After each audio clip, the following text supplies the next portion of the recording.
Hey guys, how are you all? I hope you all are good and preparing for your upcoming exam. तो ये video मैं बना रहा हूँ कि कैसे आपको आरबीआई असिस्टेंट के मॉक में और रियल एग्जाम में 30 plus questions with accuracy quant में अटेम्प्ट करना है। देखो कि कोई भी सब्जेक्ट हो, तीनों में से 25 से कम आप किसी भी सब्जेक्ट में यदि करते हो तो कहीं ना कहीं आप कट ऑफ में पीछे रह जाओगे, क्योंकि कट ऑफ में पता है 90 प्लस इस एग्जाम की जाती ही है जनरल की, है ना। तो कैसे आपको करना है मैं बताता हूँ चीज़ें। देखो, इंग्लिश के लिए मैं आपको सेपरेट वीडियो बना के बताऊंगा, क्वांट के लिए सिर्फ मैं आपको इस वीडियो में बताता हूं कि आपको क्या करना चाहिए। सबसे पहले कि स्पीड मैथ यानी कि आपका आता है सिंप्लीफिकेशन के बाद नंबर सीरीज, क्वाड्रेटिक इक्वेशन और डीआई। ये 4 टॉपिक पर आपकी कमांड इतनी बढ़िया होना चाहिए कि पेपर स्टार्ट होते से ताबड़तोड़ आप इन चारों पर ही टूट पड़ो, ठीक है। और शुरू के ही आपके 10 से 12 मिनट में ये चीज़ें खत्म हो जाना चाहिए और भी जल्दी हो जाना चाहिए, है ना। तो ही आप ज़्यादा टाइम अपना जो है अरिथमेटिक को दे पाओगे। अब जैसे मैं इसमें बात करूं कि देखो, क्वांट के पेपर में डिसाइडेड है कि ये चीज़ें आना ही है। हो सकता है आपका नंबर सीरीज की बजाय क्वाड्रेटिक आ जाए, क्वाड्रेटिक ना आए और नंबर सीरीज आ जाए। सिंप्लीफिकेशन भी हो सकता है कभी ना आए, लेकिन इन चारों में से 3 चीज़ें तो आना पक्की ही है। ये 3 चीज़ें तो आएंगी। और डेटा इंटरप्रिटेशन हो सकता है आपका कभी एक आए या कभी 2 आ जाए, है ना। तो जैसे यहाँ पर एक डेटा इंटरप्रिटेशन है, तो इसमें क्या करना है, देखो सिंपल सा है। यदि आपको ऐसे डेटा इंटरप्रिटेशन में भी प्रॉब्लम आ रही है तो मैंने 3 वीडियो बनाई हुई है कि कैसे आपको डीआई को प्रीलिम्स लेवल की अप्रोच करना चाहिए, वेदर क्लर्क या पीओ किसी भी एग्जाम की। तो वो 3 वीडियो का लिंक मैं आपको डिस्क्रिप्शन में दूंगा, वो जाके आप देख लेना, उसको समझ में आ जाएगा कि कैसे आपको डीआई को अप्रोच करना चाहिए, ठीक है। ये डीआई आपके हार्डली देखो कितने कितने सेकंड, टॉपर को तो छोड़ दो, 16 सेकंड लगे हैं यहाँ पे। एवरेज से आप कंपेयर कर सकते हो करना चाहो तो 16 सेकंड यहाँ पे लगे हैं, यहाँ पे 41 सेकंड्स लगे, यहाँ 25 सेकंड्स लगे, यहाँ पे 21 सेकंड्स लगे, यहाँ पे 26 सेकंड लगे। तो 30 सेकंड भी मुझे किसी क्वेश्चन में यहाँ पे नहीं लगे हैं पूरे, है ना, एक में लगे हैं बस। तो लगभग कितने 5 क्वेश्चन 5 इंटू 3 150 सेकंड, यानी कि 2 सवा 2 मिनट में मेरी ये डीआई कंप्लीट हो गई। तो ये आपकी डीआई में स्पीड होना चाहिए। इतनी प्रैक्टिस आप डीआई की कर लो विद क्विज़ेस एंड मॉक्स कि इतनी जल्दी आपकी डीआई सॉल्व हो जाए। फिर आते हैं सिंप्लीफिकेशन पे। सिंप्लीफिकेशन यहाँ से स्टार्ट है। देखो सिंप्लीफिकेशन में कितना कितना टाइम लग रहा है मुझे, 13 सेकंड यहाँ लगे हैं। टॉपर एवरेज को देखो 22, टॉपर को 17, ठीक है। यहाँ पर आओ 21 सेकंड, यहाँ पर आओ 17 सेकंड, यहाँ पर आओ 16 सेकंड, यहाँ पे आओ 13 सेकंड, 18 सेकंड, फिर 18, फिर 22, फिर 79 सेकंड। तो कुछ क्वेश्चन ऐसे होते हैं जहाँ पर एक बार में आंसर नहीं आता, तो उन्हें डबल से हमें श्योर होने के लिए डायरेक्ट नन ऑफ दिस नहीं टिक कर सकते, नहीं तो हो सकता है ना कभी कभी कैलकुलेशन में गलती हो जाती है। तो सॉरी बैकग्राउंड नॉइस के लिए।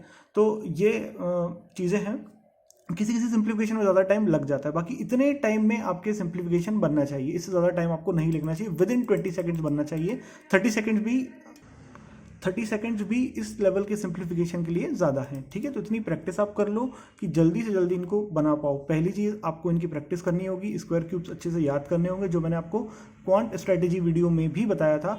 और तीसरी चीज़ जो आपको करनी होगी, माइंड में कैलकुलेशन, आपको दिमाग में ही कैलकुलेशन करनी होगी। जैसे कि ये क्वेश्चन अपन देखें, 80 का इंटू 15 में करना है, तो 15 का 8 गुना कर लो, कितना होता है 120 होता है। एक जीरो लगा दो, 1200 को 16 से डिवाइड करना है, 4 से चला जाएगा, ऊपर 300, नीचे कितना आ जाएगा 4। फिर एक बार करोगे तो लगभग ये यहाँ पे 175 कुछ आ रहा है ना, 75 आ रहा है। 75 यहाँ पर आ रहा है, किसमें प्लस करूंगा 15, इधर आके माइनस हो जाएगा 60। तो किसको मैं 6 से डिवाइड करूँ कि 60 आ जाए, 360 को। तो इतने सिंपल यहाँ पे 1 लाइन में आपको करने को मिलते हैं। 45% 400 का, तो 45 का 400% कर लो, मतलब 45 का 4 गुना, 90 और 180। 180 में से मैं कितना माइनस करूं कि वो इसके बराबर आ जाए, 125% किसका, 60 का। यानी कि ये है आपकी वैल्यू 5/4। 4 से जाएगा 15 टाइम्स, 15 इंटू 5 आ जाएगा 75। तो क्या माइनस करूं मैं इसमें से, 180 में से 75 हो जाए, 105 माइनस करूंगा, किसके 3 में इंटू करने से 105 आता है, 35 के। तो इस तरह से आपको सिंप्लीफिकेशन में स्पीड बनानी होगी। यदि पेन पेपर घिसते रहोगे तो घिसते रहोगे, कोई नहीं, लेकिन कोशिश करोगे आप वर्बली करने की मन में कैलकुलेशंस को, तो वो ही तभी बनेगी, ठीक है। तो ये मैंने आपको बता दिया कि सिंप्लीफिकेशन में क्या मेरा टाइम रहा है। अब आते हैं अपन अरिथमेटिक की बात कर लेते हैं। डीआई हो गया, सिंप्लीफिकेशन हो गया, अरिथमेटिक देख लेते हैं। नंबर सीरीज ऑल्दो सेम ही है, कैलकुलेशन उसमें भी करना है। अरिथमेटिक जैसे यहाँ पे मुझे 46 सेकंड्स लगे हैं, तो ये एक रिक्वायर्ड टाइम है, स्टैंडर्ड टाइम है, ठीक है। किसी भी क्वेश्चन को पढ़ना, उसकी वैल्यूज़ को लिखना, उसके पीछे लगे कॉन्सेप्ट को समझना और आंसर को निकालना। 30 to 45 सेकंड किसी भी अरिथमेटिक को यदि आप देते हो तो ये ज़्यादा नहीं है, ठीक है। विद प्रैक्टिस इसको आप रिड्यूस ज़रूर कर सकते हो। इसमें मुझे 78 सेकंड्स लगे हैं, इसमें मुझे 42 सेकंड्स लगे हैं, और ये मैंने किया नहीं, इसमें मुझे 34 सेकंड्स लगे। तो ये आपको अपना टाइम रखना है 30 to 45 सेकंड्स के बीच में आपको अरिथमेटिक बनाना है। इस लेवल की अरिथमेटिक बनना चाहिए, इसमें कुछ नहीं है।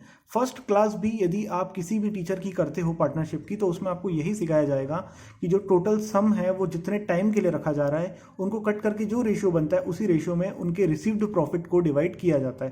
तो इनका रेशियो बन रहा था कुछ 5, इसका 5 आ रहा था, 5 into 10 हो रहा था, 5 into 2 10,000 हो रहा था। तो ऐसे आपको रेशियोज बनाने होते हैं और कुछ नहीं, ये हो जाता है। ठीक है, और आगे देख लेते हैं और क्या है। ये स्पीड टाइम डिस्टेंस का है। ये भी यदि कुछ लोगों को एक्स वाले क्वेश्चंस में प्रॉब्लम होती है कि एक्स वाले क्वेश्चंस कैसे बनाएं। देखो, शुरुआत में आप एक्स को ऑप्शन से किया करो। जैसे मैं यहाँ पे कहूँ 40% edit travelled for x hours मोर, तो एक्स आवर्स मोर मतलब कि इससे इतने घंटे ज़्यादा, 4.5 प्लस एक्स। तो आप ऑप्शन रख रख के करो पहले शुरुआत में, मॉक की बात नहीं कर रहा हूँ, जब आप प्रैक्टिस करते हो फिर धीरे धीरे आपको आइडिया होने लगेगा कि कौन सा ऑप्शन ज़्यादा सूटेबल है। तो फिर आपका हर ऑप्शन को चेक करने की टेंडेंसी भी रिड्यूस हो जाएगी, फिर डायरेक्टली आप क्वेश्चन को कॉन्सेप्ट लगा के भी सॉल्व कर पाओगे। ठीक है, और देख लेते हैं। ये अपस्ट्रीम उसका है, बोट एंड स्ट्रीम का ये क्वेश्चन है। क्या है, सिंपल सा क्वेश्चन है। The ratio of speed of boat in still water की स्पीड दी है और स्पीड ऑफ स्ट्रीम दी है। प्लस करोगे तो डाउन स्ट्रीम आ जाएगा, माइनस करोगे तो अपस्ट्रीम आ जाएगा। बेसिक कॉन्सेप्ट है, फर्स्ट क्लास में सिखाते हैं। तो ये भी आपको ये क्वेश्चंस आना चाहिए। कितना टाइम लगा मुझे इसमें? 121 सेकंड लगा। मुझे इसमें बहुत ज़्यादा टाइम लगा है इस क्वेश्चन में स्पेसिफिक। क्यों? क्योंकि मेरा आंसर 40 आ रहा था पहले, फिर मैंने इसको वापस से किया, तब मेरा आंसर यहाँ पे जो है करेक्ट आया है। तो ये कुछ चीज़ें होती हैं ऐसे। अभी यदि आपका डबल लग जाता है टाइम, इसी में यदि मुझे हाफ टाइम लगता तो मैं यही टाइम किसी अगले क्वेश्चन को दे पाता और वो भी शायद मेरा बन पाता, जो सिंपल सा आपका रेशियो का ये क्वेश्चन था। तो इस तरह से आपको अरिथमेटिक को अप्रोच करना चाहिए। ठीक है, ये टाइम एंड वर्क का सिंपल सा क्वेश्चन है। वन लाइनर्स आपके आराम से बनेंगे यदि आप प्रैक्टिस अच्छी करोगे। ठीक है, तो इस वीडियो में मैंने आपको बता दिया क्या मेरी स्ट्रैटेजी रहती है, किस तरह से मैं अप्रोच करता हूँ डीआई को, सिंप्लीफिकेशन को। पहले किन चीज़ों को बताता हूँ, मैंने लाइव मॉक टेस्ट देके भी आपको कॉन्ट का बताया हुआ है। सारी जो हेल्पफुल लिंक्स हैं आपके लिए मैंने डिस्क्रिप्शन में डाल रखी है, वहाँ से जाके आप बाकी वीडियोस देख सकते हो।